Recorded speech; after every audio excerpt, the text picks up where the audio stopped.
Saludos comunidad católica, hermanos que nos ven por nuestro canal en YouTube y a través de la red social Facebook.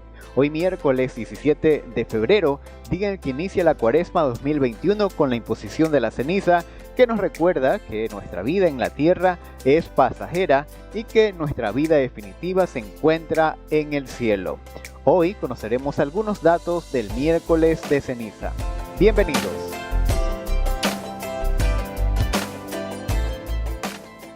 Antes de ir a nuestro tema del día, informarles que esta mañana el Papa Francisco presidió la Santa Misa de inicio de la Cuaresma en el altar de la Cátedra de la Basílica de San Pedro, donde recordó que la Cuaresma es un viaje de regreso a Dios, por lo que animó a dejarse reconciliar por Dios para aprender de la cruz de Jesús, que es la cátedra silenciosa de Dios. Continuamos el origen del miércoles de ceniza. Antiguamente, los judíos acostumbraban a cubrirse de ceniza cuando hacían algún sacrificio, y los ninivitas, los que se convirtieron por la predicación de Jonás, también usaban la ceniza como gesto de un arrepentimiento profundo. En los primeros siglos de la Iglesia, las personas que querían recibir el sacramento de la reconciliación el Jueves Santo se ponían ceniza en la cabeza y se presentaban ante la comunidad vestidos con un hábito penitencial. Esto representaba su voluntad de convertirse. En el año 384 después de Cristo, la Cuaresma adquirió un sentido penitencial para todos los cristianos y desde el siglo XI la Iglesia acostumbra a poner las cenizas al iniciar los 40 días de penitencia y conversión. Pausa para recordarles que a propósito del carnaval que terminó ayer, esta celebración es típica de países con tradición cristiana y está fuertemente relacionada con la época de Cuaresma. ¿Por qué? La palabra carnaval significa adiós. Dios remonta a los tiempos antiguos en los que por falta de métodos de refrigeración adecuados, los cristianos tenían la necesidad de acabar antes de que empezara la Cuaresma, con todos los productos que no se podían consumir durante ese periodo. No solo carne, sino también leche, huevos y otros productos. Con este pretexto, en muchas localidades se organizaban el martes anterior al miércoles de ceniza fiestas populares llamadas carnavales, en los que se consumían todos los productos que se podían echar a perder durante la Cuaresma. Seguimos con el miércoles de ceniza. La palabra ceniza viene del latín cinis, que significa o representa el producto de la combustión de un elemento material por el fuego. Simbólicamente representa la muerte, la humildad y la penitencia. De acuerdo al libro de Génesis, la ceniza es considerada un signo de humildad, representando el origen y el fin del ser humano. Dios formó al hombre con polvo de la tierra, hasta que vuelvas a la tierra, pues de ella fuiste hecho. La imposición de la ceniza, como señala el portal catholic.net, es una costumbre que nos recuerda que algún día vamos a morir y que nuestro cuerpo se va a convertir en polvo. Nos enseña que todo lo material que tengamos aquí se acaba. En cambio, todo el bien que tengamos en nuestra alma nos lo llevamos a la eternidad. Al imponer la ceniza, el sacerdote expresa algunas de las frases extraídas de las Sagradas Escrituras, como convertíos y creed en el Evangelio, acuérdate que eres polvo y al polvo volverás. Cuando el sacerdote nos pone la ceniza, debemos tener una actitud de querer mejorar, de querer tener amistad con Dios. Datos del Evangelio. Hoy el Evangelio será el de San Mateo, capítulo 6, versículo del 1 al 6, 16, 18, que nos recuerda los deberes fundamentales del cristiano, no solo como preparación hacia un tiempo litúrgico, sino en preparación hacia la Pascua eterna. En el Evangelio Jesús nos pide practicar la limosna, el ayuno y la oración, alejados de toda hipocresía. Es decir, que no se puede hacer el bien solo para que me vean, sino que al hacer las cosas necesitamos buscar la gloria de Dios. Verdadera recompensa. Hasta aquí nomás, pues en la misa vamos a escuchar la reflexión de este hermoso pasaje bíblico. En lo que me concierne, quiero de manera rápida transportarlos a través de la imaginación en el lugar, con las personas y demás detalles que escucharemos en el Evangelio. Lugar. Este pasaje bíblico de San Mateo ubica a Jesús en la orilla noroeste del mar de Galilea, entre Cafarnaúm y Genezaret, en Israel. La ubicación exacta del Sermón de la Montaña es incierta, pero el sitio actual, conocido también como el Monte Eremos, ha conmemorado el hecho desde hace más de 1600 años. Cabe recordar que las palabras de Jesús registradas en los capítulos 5, 6 y 7 de Mateo no son con frecuencia llamados el Sermón del Monte o Sermón de la Montaña.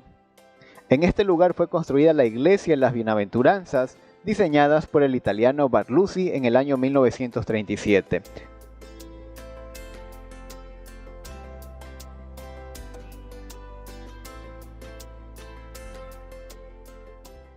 Se sabe que los peregrinos han realizado reuniones en este sitio por lo menos desde el siglo IV. Otro dato muy importante es el siguiente: el Sermón de la Montaña nos dice mucho sobre Jesús, incluso antes de escuchar la primera bienaventuranza. Cuando vio a la multitud, subió a la montaña, y cuando se sentó, sus discípulos vinieron a él y empezó a enseñarles. En la tradición bíblica, las montañas eran lugares de encuentro con Dios. Lo podemos ver en el Antiguo Testamento. La más importante es Sinaí, donde Moisés recibe los 10 mandamientos. Desde el Sinaí, por lo tanto, y a través de Moisés, Israel recibe su alianza con Dios. Las autoridades religiosas del tiempo de Jesús enseñaban desde una posición sentada. El que Jesús suba a la montaña y se sienta a enseñar es una clara indicación de Mateo de que la enseñanza de Jesús tiene tanta autoridad para Israel como la enseñanza de Moisés. Desde casi el comienzo del Sermón de la Montaña, nos damos cuenta de que Jesús es un maestro incluso mayor que Moisés. Momentos. Jesús viene eligiendo ese día a sus discípulos, como nos detalla San Lucas, quien resalta también que Jesús pasó toda la noche orando. Escoge a sus discípulos, va con ellos. San Mateo nos indica que recorría toda Galilea enseñando en las sinagogas, proclamando la buena noticia y sanando toda clase de enfermedades. Su fama se difundió hasta Siria. Le seguían una gran multitud de Galilea, Decápolis, Jerusalén, Judea y Transjordania. Ante este marco de público, Jesús va a proclamar al comienzo de su ministerio el espíritu del reino de Dios que Él viene a establecer. Para saber, el Sermón de la Montaña, o Sermón del Monte, es considerado como el corazón mismo del Evangelio y por ende del cristianismo. El Sermón de la Montaña abarca en el Evangelio de San Mateo desde el capítulo 5 hasta el capítulo 7. En ellas, Jesús nos habla de las bienaventuranzas, la sal de la tierra y la luz del mundo, la ley, el homicidio, el adulterio, el divorcio, la ley del talión, el Padre Nuestro, los falsos de Jesús, entre otros temas. Conclusión: cuando Jesús terminó de decir estas palabras, la multitud estaba asombrada de su enseñanza, porque Él les enseñaba como quien tiene autoridad y no como sus letrados. A continuación, algunos datos sobre el miércoles de ceniza. Las cenizas utilizadas en la misa provienen de las palmas bendecidas en el Domingo de Ramos del año anterior. Se queman los restos de las palmas, se rocían con agua bendita y luego son aromatizadas con incienso. En los primeros siglos de la Iglesia se colocaba la ceniza en la cabeza de los fieles como un hábito penitencial para recibir el sacramento de la reconciliación el Jueves Santo. Es una costumbre no lavar la ceniza de la frente hasta que ésta desaparezca por sí misma, aunque no es de carácter obligatorio.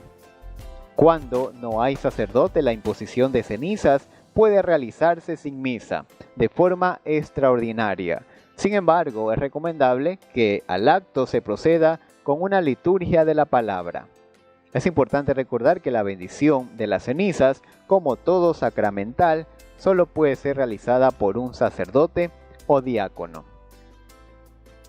Puede recibir este sacramental cualquier persona, inclusive no católica, como especifica el Catecismo. Los sacramentales no confieren la gracia del Espíritu Santo, como sí los hacen los sacramentos, pero por la oración de la Iglesia, estos preparan a recibirla y disponen a cooperar con ella. El miércoles de ceniza no es un día de precepto y por lo tanto la imposición de la ceniza no es obligatoria.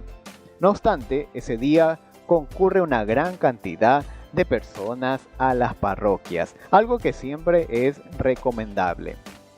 El miércoles de ceniza es obligatorio el ayuno y la abstinencia como en el Viernes Santo, para las personas mayores de 18 años y menores de 60.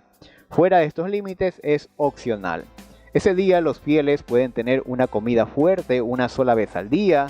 La abstinencia de comer carne es obligatoria desde los 14 años. Todos los viernes de Cuaresma son de abstinencia obligatoria. Para finalizar, comunicarles que en este año, debido al tiempo de pandemia que vivimos, se ha modificado el rito del miércoles de ceniza. Así lo informa el Vatican News. Para poder respetar las medidas sanitarias de seguridad y evitar el contagio del COVID-19, la Congregación para el Culto Divino y la Disciplina de los Sacramentos ha modificado el rito del miércoles de ceniza, adaptándose a este tiempo de pandemia. Tal como se lee en la nota difundida por la congregación, pronunciada la oración de bendición de las cenizas y después de asperjarlas sin decir nada con el agua bendita, el sacerdote se dirigirá a los presentes, diciendo una sola vez y para todos los fieles la fórmula del misal romano: convertíos y creed en el Evangelio, o bien acuérdate que eres polvo y al polvo volverás. Después el sacerdote se limpiará las manos y se pondrá la mascarilla para proteger la nariz y la boca. Posteriormente impondrá la ceniza a cuanto se acerque a él, o si es oportuno se acercará a los fieles que estén de pie, permaneciendo en su lugar. Asimismo, el sacerdote tomará la ceniza y la dejará caer sobre la cabeza de cada uno sin decir nada. Soy Dario Montero, hasta la próxima.